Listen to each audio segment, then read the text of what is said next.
safe to say that Pilates is very white, which is why I helped make it the opposite. Let's talk about how I helped create a Pilates brand that is not your typical white Pilates brand, literally, because it was started by Black women and there's no white in like the color palette at all. Ctrl Pilates is a Pilates studio in Atlanta, and I think you can see from the very jump, this is not your average Pilates studio. When Jordan and Naya, the founders, first came to me, they were on opposite ends of the spectrum in terms of what they wanted. So Jordan wanted like a very bright, fun, funky type of brand, and Naya wanted something a little bit more toned down, felt more like a sanctuary. I was like, how on earth are we going to marry these two very opposite sides of the spectrum? And I think when you look at the color palette, you start to see how I started to marry those things. So very clear that they didn't want to look generic. So we couldn't make it white. The colors are very soft, but they also have a lot of energy to them. There's a femininity there. We also honed in on a lot of gradients. Gradients are not solid colors. They are a bunch of colors all merged together.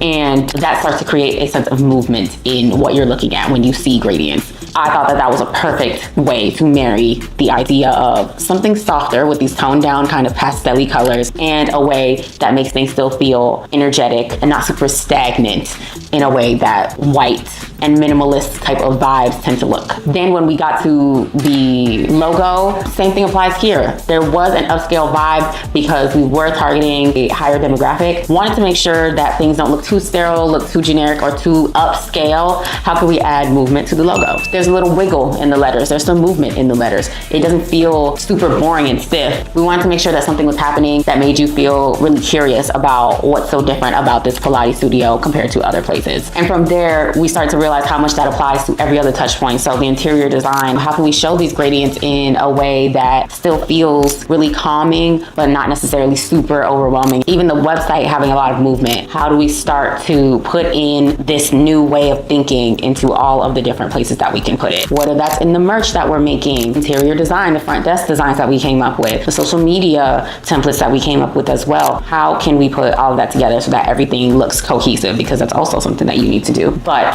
I think Ctrl came out super, super well. Super proud of everything that we did. I think everything looks fantastic. What do you think?